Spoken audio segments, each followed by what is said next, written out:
my 5 tips using my Nexus devices here. Those of you guys who have a Nexus device or just a stock Android version, and it might work for others, I just don't have all the phones, so you want to try it out for yourself. There's a little trick to your phone that I'm going to show you here. Pay attention to the toggles. I can rearrange all these, and maybe you thought you can't do that unless you're rooted, but you do not need that. Now all we're going to do is press and hold on this little, and you can see it spinning. You can see it spinning right there. I'm going to let go. System UI Tuner has been added to settings. Now we're going to scroll down and go to System UI Tuner. Fun for some, but not for all. And quick settings, you click onto it. Now you can rearrange your stuff here. You can add more tiles, or let's say you don't want to see the invert colors, so you're going to bring it to the trash can and throw it away. It doesn't throw it away completely because you can bring it back, as you can see, invert colors. I want the airplane mode to be in the middle, switch it up, and it switches over. You don't really get to add like cameras or special apps. It's not a rooted feature, it's just more like a rearrangement or changing something on here. Now I love to see a little battery percentage, but I can't tell how many battery percentage I have in that little battery. So what you do, instead of having to do another third-party application that does this, you do it straight up within the phone. You can see my battery right there, it's nothing inside of it, but I'm gonna click on this. And now there is a battery percentage of 81%. Instead of having to bring it down and then one more, go to the battery percentage, you'll see your battery percentage all the time inside there. Status bar. You can quickly uncheck and check things on if you don't want to see them in the toggle bar. It might be very useful and more minimal for you or added features. Tip 2. Going into your settings, you want to go into About Phone and click on your build version 7 times. It goes 1, 2, 3, 4, 5, 6, 7, and it'll bring up your developer mode. But don't worry, you're not really going to mess up your phone. It's not like a real hack or a root thing, so you can, revert back to it. So we see developer options here. There's a few things in here that I do not know what it means, so I don't even move it, I don't even care about it.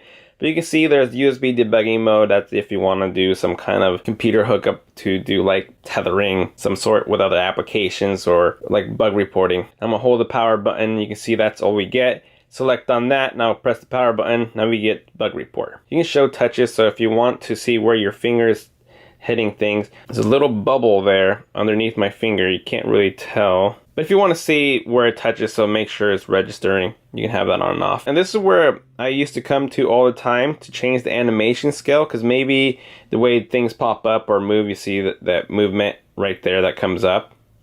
We can move it into slower speeds. We'll do 5 times and you will see the animations are starting to get really slow. So now push that and you see that? The animations move very smoothly and very slowly. So if you want to make your phone feel faster, you want to set it at like 0.5 or even turn them off completely. It just looks and feels like it sped it. And if you go off, that means you're going to save some battery as well. And everything's just going to just show up. It's not going to have any animation, just going to show up. Strict mode, show CPU usage. You click on that. You get your CPUs there showing up. Every time you leave an activity, it'll close it so it's not running in the background. You can see background process limit. If there's apps that you don't really use but you still want to keep installed, you can just touch on that. And inactive means it's not going to try to run or keep working on the background. It's going to stop it. So you got ways to turn them off if they're not active but you still want to keep them. And that's also a step if you wanted to root. Maybe you don't have enough internal memory. You already removed your pictures, videos, and moved files over to make room, but you still don't have enough. Well, this is what you got to check out. Go into your settings, go into your storage and USB. It might say something different. Just go to your storage. As you can see here, I've only used less than 6 gigabytes on my 64 gigabyte. The reason why I don't have a lot of stuff taken because I remove a lot of apps, I remove a lot of games, and all my pictures and videos go over the cloud on my Google Photos. So I will always have enough room. But we can see the apps are what takes the most memory on my phone. But going to the bottom, we can see cached data. There's 1.2 gigabytes of data being used, which can be released and nothing bad will happen to your phone. Let's clear that. I'm going to clear that. I've seen it up to 5 gigabytes of cached data. Now look at my memory, the 4.60. Now I released more memory for me to be able to download if you weren't able to. So that's another tip there. But also, guys, I recommend storing your pictures on the cloud. Tip number 4, disabling applications. Those of you guys who have a lot of bloatware or applications that you never use but you can't remove them because you're not rooted. Play movies. Now, I can't remove Play Movies. Now, maybe your home launcher does not allow you to do it this way, But you can see I'm going to go to app info. Now if you want to go into your apps, you want to go into your settings, go to apps, and find that application again, Google Play Movies. Now I can't uninstall it because I have to have it, but I'm going to force stop it. You don't need to press that at all, but it'll say computing there, which you don't have to wait for, and you press disable.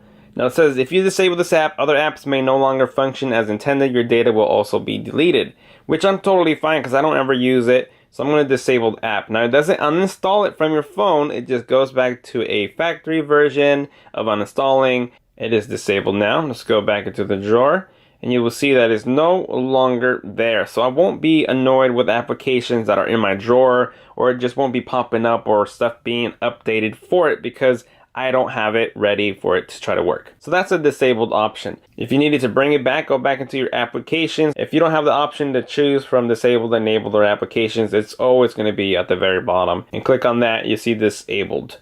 And those are the disabled applications. And lastly, for tip number 5, we want to go into NFC. My NFC is always checked on. It does not drain any battery, anything extra. There's no problem having it on. So what about NFC? Not only can you make mobile payments, paying in stores with your Android Pay, Samsung Pay, they use the same NFC, which is near field communication. But this is where it comes really handy. Let's say you wanted to do a application without the need of inputting any information. I'm going to open up OfferUp. Now I'm using my Nexus 7 tablet here, but it can be any other Android phone with NFC. Now I'm just going to combine these together in the back, and my NFC chip should be right there. Now you can see it got smaller, and I'm going to touch this and it's going to beam it right over to the tablet here. And there's the application right there without me having to put any information, because I had this app open. Your friend might have been watching this app and he wants it. Same as Clash Royale. Put it over, cast it over, and there we have it, Clash Royale. NFC is great for a lot of reasons. You can even buy little tags to make profiles and a lot of things about NFC. NFC has been around for Android for around like 5 years or more probably. A lot of people don't understand them, and I haven't obviously educated a lot of people about it, but I've used it and I love it, and it's pretty much been a mobile standard ever since. So go educate yourself on NFC. Other people have great videos out there for you to check them out. So there you guys have it. Those are my 5 tips using my Nexus devices here. This is 2015 Nexus 6P, Nexus 7. The only devices that I have right now. Even though I performed all these on my Nexus device, doesn't mean that you have to have this phone in order for those features to work. But it's definitely worth it for you to go test it out for yourself. And there you guys have it. Thank you for watching. And as always, I will see you guys next time. Later.